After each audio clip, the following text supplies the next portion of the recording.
nearly 4,000 meters above sea level, in air already thin enough to leave most visitors gasping after climbing a single flight of stairs. An entire community lives on ground that isn't ground at all. It floats, built by hand, from layers of woven reed, anchored to the bottom of the highest navigable lake on Earth, and rebuilt piece by piece every single month just to keep from sinking or rotting away entirely. This is the Uros Islands, a place where people didn't just adapt to one of the harshest environments in South America, they built the very land they live on from scratch, using nothing but a single plant growing right outside their front door. Picture a lake so high in the Andes that the air itself holds noticeably less oxygen than almost anywhere else people live in significant numbers, thin enough that newcomers often need a day or two just to stop feeling short of breath from ordinary walking. Picture an entire cluster of islands floating on that same lake's surface, none of them naturally occurring at all, every single one woven together by hand from reeds harvested from the shallow water around them.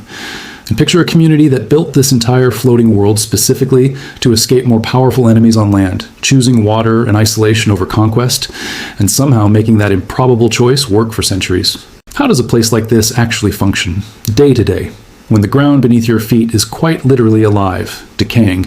and constantly being replaced? Let's find out. The Uros Islands sit on Lake Titicaca, a massive body of water straddling the border between Peru and Bolivia, high in the Andes Mountains, at an elevation of roughly 3,810 meters, making it the highest lake in the world navigable by large boats. That altitude means the air here genuinely does carry significantly less oxygen than at sea level, roughly 40% less by some estimates, enough to cause real altitude sickness in unprepared visitors, and enough that even simple physical tasks take noticeably more effort than they would almost anywhere else, though it's worth being precise here. The air isn't anywhere close to unbreathable, and the roughly 1 to 1,500 Uros people living on these islands today have spent generations, in some cases their entire lives, fully adapted to it, their bodies producing more red blood cells over time, specifically to compensate for the thinner air, a physiological adaptation shared broadly across Andean highland populations who have lived at extreme altitude for thousands of years. Lake Titicaca itself is enormous, spanning more than 8,000 square kilometers, an area larger than some entire countries, and reaching depths of nearly 300 meters in places. A body of water so significant to Andean cultural memory that it features prominently in Inca origin mythology as the birthplace of the sun itself. And, according to legend, the place where the founding figures of the Inca civilization, Manco Capac and Mama Oclo, first emerged to establish their empire. Just a short boat ride from Puno, the nearest major Peruvian city, somewhere between 60 and 120 distinct floating islands,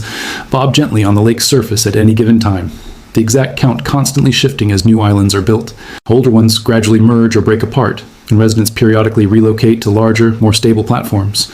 Some island clusters growing so steadily in recent years that surveys suggest the total number has nearly doubled over the past decade alone. Each island is constructed entirely from totora, a tall, buoyant reed that grows abundantly in Titicaca's shallow waters.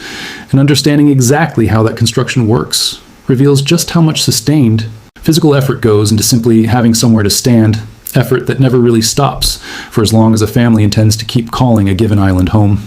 Building begins with root blocks, dense, naturally buoyant clumps of totora roots that break loose from the lake bed on their own, particularly during the rainy season between November and March, when rising water levels help dislodge them, surfacing almost like ready-made building material, delivered directly to the construction site by the lake itself. Men harvest and select the best of these floating root blocks,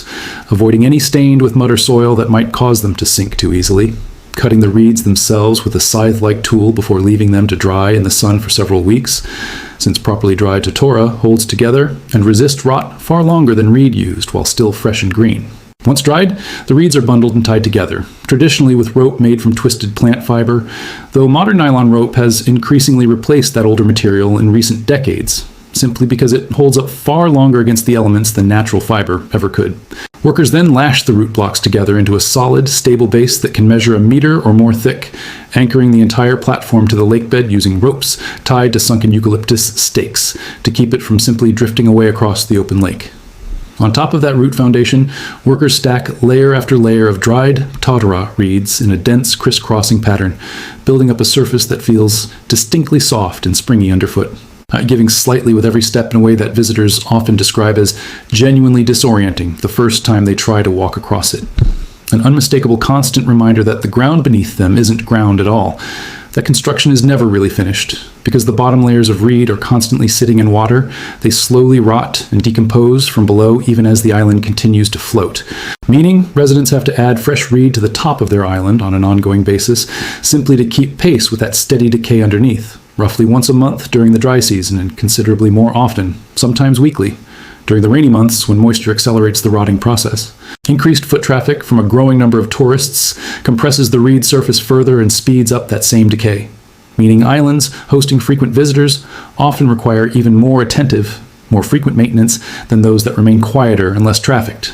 With consistent maintenance, a single island can remain functional for up to 30 years, but neglected for even a few months, and the accumulated decay becomes difficult to reverse. An entire community's home essentially requiring the same kind of ongoing physical upkeep that a wooden boat needs to stay seaworthy. Except here, people are living permanently on top of it, raising children, cooking meals, and sleeping each night on a surface that is, in a very real sense, always quietly rotting away beneath them, even as new material keeps arriving to replace it. The reasons the Uros began building this way in the first place trace back centuries, to a strategy built almost entirely around avoidance rather than confrontation. Historical accounts and oral tradition suggest the earliest island builders constructed these mobile, reed-based settlements specifically to escape conflict with more powerful groups on land, including, at various points, forces connected to the expanding Inca Empire, whose military and administrative reach eventually extended across much of the Andean highlands surrounding the Ito Lake.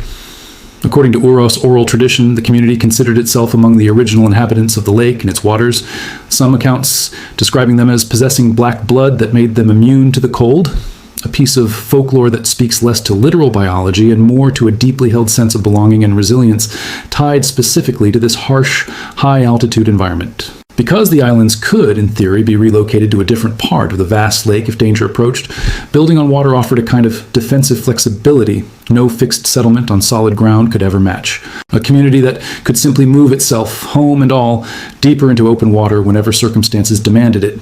A strategy that proved remarkably effective across centuries, even as more powerful empires and later colonial administrations rose and fell around them. Genetic and archaeological research suggests Uros ancestry traces back to some of the earliest populations to settle the wider Andean highlands, with lineages reaching back well over 3,000 years, connected to ancient cultures like the Pucara that predate the Inca by well over a millennium, making today's floating island communities the living continuation of one of the oldest documented indigenous cultures anywhere in South America. A lineage that survived Inca taxation, forced labor under Spanish colonial silver mining operations, and centuries of pressure from more powerful neighbors, largely by remaining just difficult enough to fully control. Totora doesn't just provide the ground that Uros stand on. It runs through virtually every aspect of daily life on the islands. Beyond construction, the reed's starchy inner core is eaten directly as food, peeled and chewed fresh, much the way someone elsewhere might snack on a piece of sugarcane. Its flowers brewed into a tea used both as an everyday drink and,